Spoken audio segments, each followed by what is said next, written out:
work for the Park Service, helping with the wolf research, helping people see the wolves. And you probably have heard that this gray wolf is 820. She's a 14-month-old female. So the guys that were here last year from your area, they may have seen her when she was just 2 months old, when she was a pup. Her family lives just a few miles down the road, the big parking lot that has the double outhouse, the den area with her mother, her father. Just a second. Go ahead. We can see 820. It sounds like maybe you don't have anything, is that right?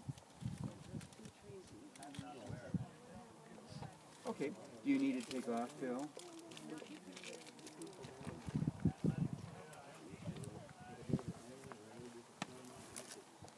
Okay, thanks for helping out. So it's called the Lamar Canyon Pack. There's 9 adults. The pups were born around April 20th. We haven't seen them. There is a chance they could come out for the first time while you're here. An average litter is 6. And the mother, informally we called her the 06 female.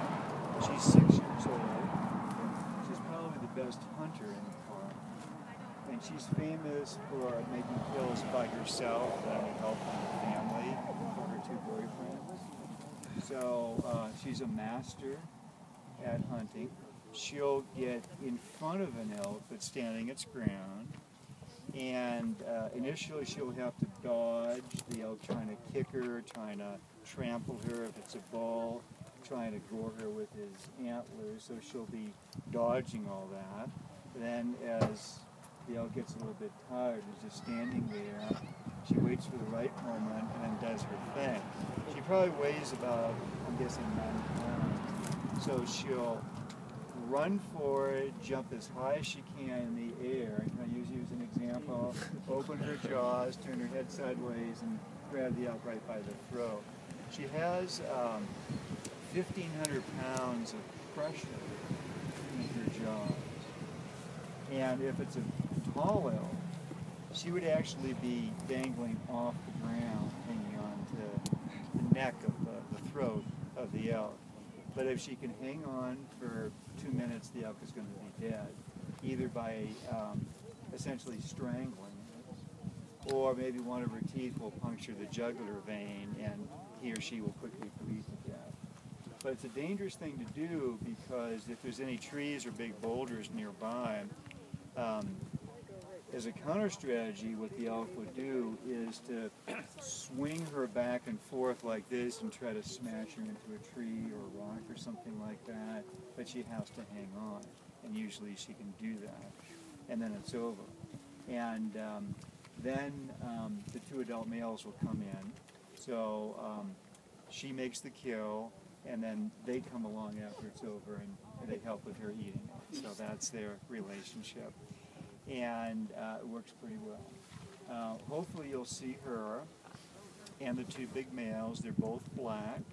They both have radio collars. The top guy, the alpha male, is 755, and his brother is the number 2 male. That's 754.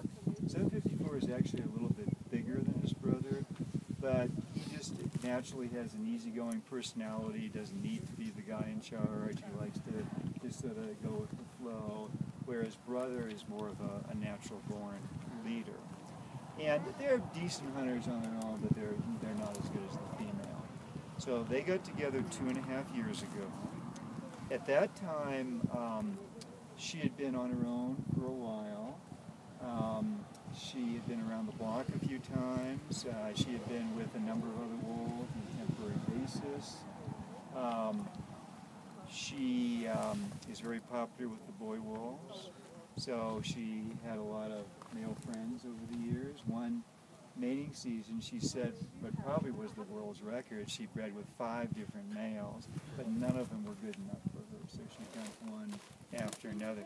Yes? You want to know that we have a molly across the river? Okay. Can you tell us a little bit more? It's going well. Is it Could you tell me the location, please? Right behind these trees. And which trees? The big tree there, you have the left. I'll tell you what, hold on for a second, Marlene. I'll be right back. Just stay here. I'll look through your scope. Let's wait till the grass is. I'm going to start talking to my employees like